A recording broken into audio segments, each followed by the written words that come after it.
Sambhaji brigade तर्फे सेवानिवृत्त शिक्षक यांना मानधनावर शिक्षण प्रक्रियेत नेमणूक न देता बेरोजगार तरुणांना संधी द्या, जिल्हाधिकाऱ्यांकडे मागणी।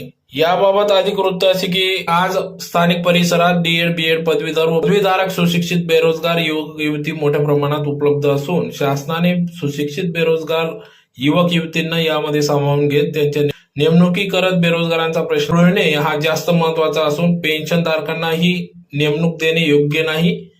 जिल्हा परिषद शाळा, मनपा शाळा, नगरपालिका शाळा या शाळांमध्ये सेवानिवृत्त शिक्षक भरती करून ग्रामीण भागातील शिकलेल्या मुलांचे पिढीचे जाणीवपूर्वक नुकसान करीत आहात का, असा प्रश्न या ठिकाणी संभाजी ब्रिगेड यांनी उपस्थित केला। तर अनेक तरुण बेरोजगार होऊन आत्महत्या करत आहेत। शासन प्राथमिक खासगी शाळा, माध्यमिक खासगी शाळा, अनुदानित शाळांमध्ये सेवानिवृत्त शिक्षक यांची मानधनावर नेमणूक करीत नाही। मग हा दुजाभाव नेमका कशासाठी?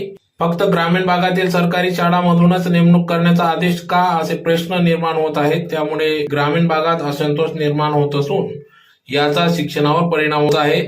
डीएड बीएड झालेले सुशिक्षित बेरोजगार तरुण मोठ्या प्रमाणात आहेत। त्यांना तसेच बेरोजगार ठेवून पेन्शनधारक यांना नेमून तरुणांचे खच्चीकरण करण्यासारखे आहे।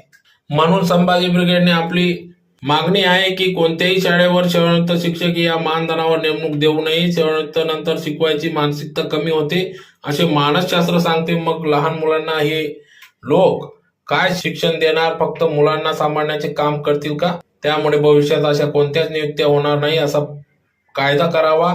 सेवानिवृत्त शिक्षकांची निवृत्तीनंतर काम करायची इच्छा असेल, शासनाने त्यांना जाती जनगणना, मतदान प्रक्रिया, शाळाबाह्य कामे यासारखे सक्रिय करून घ्यावे।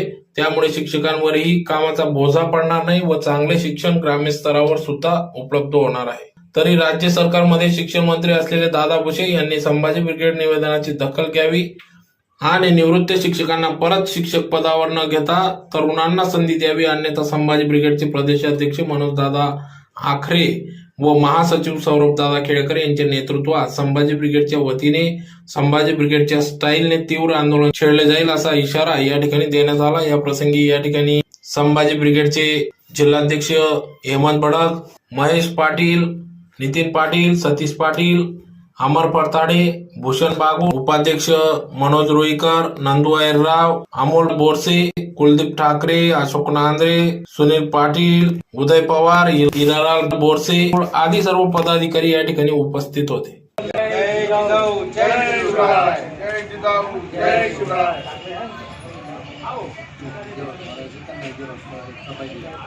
शासनातर्फे सेवानिवृत्त शिक्षक यांना मानधन तत्वावरती शिक्षण प्रक्रियेमध्ये